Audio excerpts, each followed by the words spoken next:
ఆరోగ్యకరమైన అల్పాహారం తీసుకోవడం మంచి ఎంపిక. దీంతో ఆరోగ్యాన్ని జాగ్రత్తగా కాపాడుకోవచ్చు. ఉరుకులు పరుగుల జీవితంలో చాలా మంది పని నిమిత్తం తొందరపడి అల్పాహారాన్ని మానేస్తారు. ఇది సరైనది కాదు. మీరు ఉదయం ఆఫీస్కు వెళ్లే ముందు ఆరోగ్యకరమైన వాటిని తినాలి. ఇది రక్తంలో చెడు కొలెస్ట్రాల్ని తగ్గించడంలో సహాయపడుతుంది. అయితే అల్పాహారం దాటవేయడం వల్ల లిపోప్రోటీన్ పెరుగుతుంది. చెడు కొవ్వు పెరగడం వల్ల ఉబకాయం, మధుమేహం, అధిక రక్తపోటు, గుండెపోటు వంటి తీవ్రమైన వ్యాధుల బారిన పడే అవకాశం ఉందని వైద్య నిపుణులు పేర్కొంటున్నారు. ఇక ఈ ప్రమాదాల నుంచి బయటపడేందుకు కొన్ని రకాల ఆహార పదార్థాలు రోజు ఆవరి ఆహారంలో చేర్చుకోవాలి.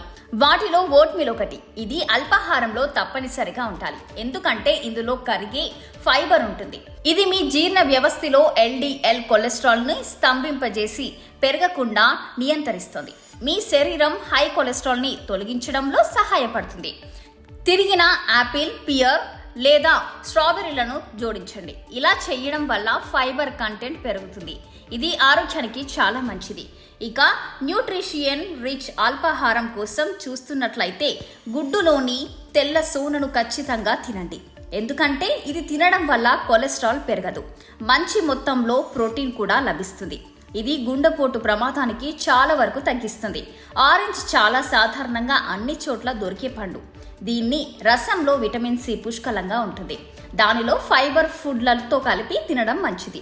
తద్వారా మీకు పుష్కలంగా ఫైబర్ లభిస్తుంది. దీంతో చెడు కొలెస్ట్రాల్ తగ్గుతుంది. దీన్ని జ్యూస్ చేసి తాగితే ఎన్నో ప్రయోజనాలు లభిస్తాయి. Salmon fish omega 3 fatty acids పుష్కలంగా ఉంటుంది. ఇవి ఆరోగ్యకరమైన కొవ్వులు, మంచి కొలెస్ట్రాల్ను పెంచుతాయి మరియు రక్తంలో ట్రైగ్లిజరైడ్ల సంఖ్యను తగ్గిస్తాయి. దీనికోసం మీరు టమాటాలు, కేపర్లు, నువ్వులు వంటి ఇతర ఆహారాలతో కలిపి సల్మాన్ను ఆస్వాదించవచ్చు. ఇది ఆరోగ్య కోణం నుండి చాలా ప్రయోజనకరంగా ఉంటుంది.